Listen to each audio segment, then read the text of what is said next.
The time of Chhatrapati Shivaji Maharaj was a difficult one. The land of Maharashtra was ruled by powerful sultans from afar. Farmers and common people often faced great hardships. They paid heavy taxes. Their lands were sometimes taken away. They felt that no one was there to protect them or listen to their troubles. In these challenging times, a great leader was needed. This leader had to be strong, but also kind. He had to understand the pain of his people. Shivaji Maharaj was this leader.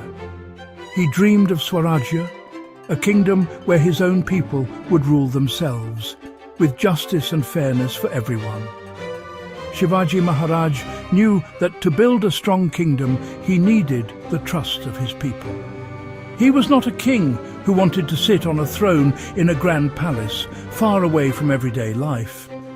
He understood that a king's real strength comes from the love and support of his subjects. He believed that a ruler must know what the people in his kingdom are thinking and feeling. Are they happy? Are they facing problems? Are the officials he appointed doing their jobs honestly? These were the questions that were always on his mind. He wanted to be a Rayat-echa Raja, a king of the people, in every sense of the word. To truly understand his people, Shivaji Maharaj knew he could not just rely on reports from his ministers and spies. Sometimes officials might hide the truth to make themselves look good. They might not tell him about the real difficulties faced by the poor. Shivaji Maharaj wanted to see the truth with his own eyes. He wanted to hear the voices of his people with his own ears. This desire to connect directly with his subjects was very unique. It showed that he was not just a conqueror who won forts and battles, but a true guardian who cared deeply for the well-being of every single person in his kingdom.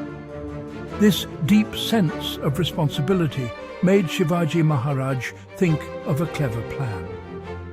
He decided that he would step out of his palace, leaving behind his royal clothes and his guards. He would walk among the common folk, not as their king, but as one of them. This was a brave and bold idea. It was risky for a king to wander alone, especially at night. But for Shivaji Maharaj, the risk was worth it. He felt it was his duty to ensure that justice and happiness reached every corner of his Swarajya. This was the beginning of his famous secret night adventures, a practice that would make him a legend. So, as darkness fell over the hills and villages of his kingdom, Shivaji Maharaj would often do something extraordinary. He would dress up in the simple clothes of a common man, perhaps a farmer or a wandering pilgrim. He would wrap a cloth around his head to hide his face. Without any guards or royal symbols, he looked just like any other person. No one could guess that this quiet man walking through the dark lanes was their mighty Chhatrapati. This disguise was his way of becoming invisible. It allowed him to see the real world of his kingdom, unfiltered and true. The purpose of these night walks was simple but powerful to listen. During the day, people might be afraid to speak freely in front of a king. They might only say what they think the king wants to hear. But at night, in the marketplaces, near the village wells, or in resting houses for travellers, people spoke their minds. They talked about their crops, their families, their joys and their worries. They complained about corrupt officials or praised a just one. Shivaji Maharaj, hidden among them, would listen carefully to every word. He was gathering the most honest information a king could ever get. These journeys were not just about gathering information. They were also a way for Shivaji Maharaj to check on his own administration. He wanted to know if his rules and policies were actually helping the people. Were his tax collectors fair? Were his soldiers protecting the villages as they should? By walking among his subjects, he could see for himself if his vision of a just kingdom was becoming a reality. If he heard of an injustice, he would make a mental note. He would not reveal himself then and there. Instead, he would return to his court the next day and take action to set things right. This practice showed incredible humility and courage. Other kings of his time stayed protected within their massive forts, surrounded by luxury. They saw their subjects as distant figures. But Shivaji Maharaj walked the same dusty paths as the poorest farmer in his kingdom. He breathed the same air and listened to the same stories. This made him different.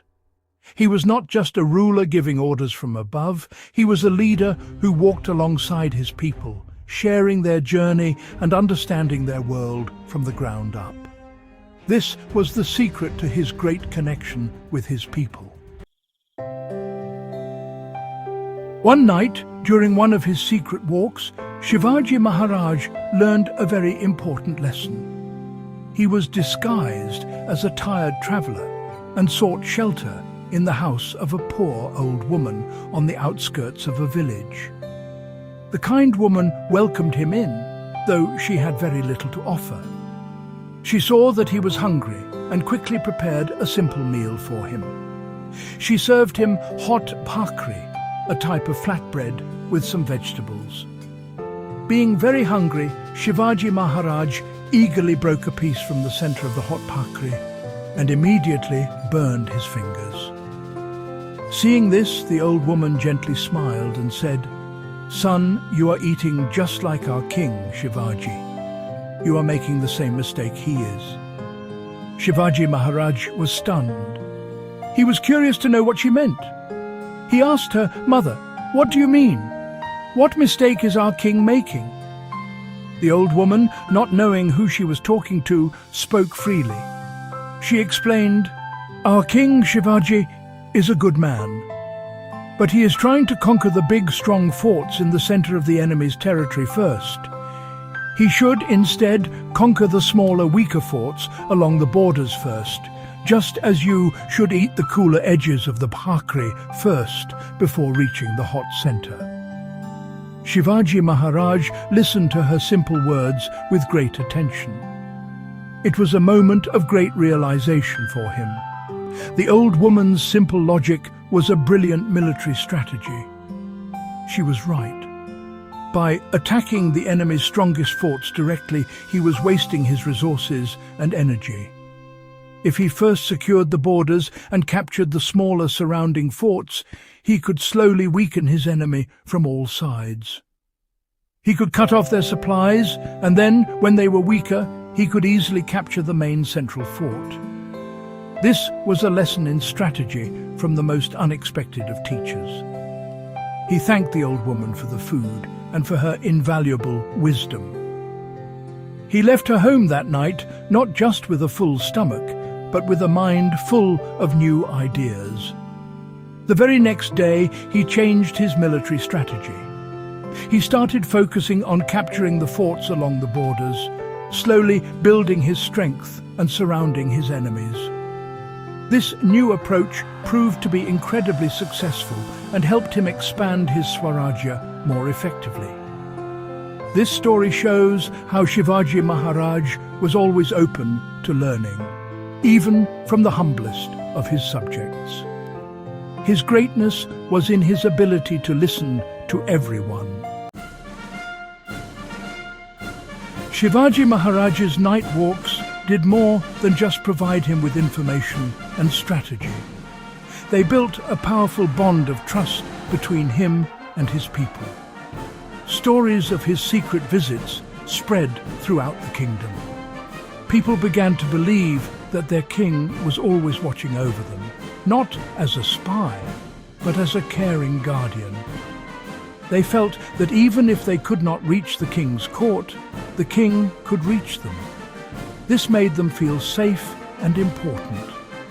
They knew that if any official was being corrupt or unjust, the king himself might find out and punish them. This practice set him apart from all other rulers of his time. Most kings ruled through fear and power. Their people obeyed them because they had no other choice. But Shivaji Maharaj ruled through love and respect. His people followed him because they truly believed in him and his vision of Swarajya.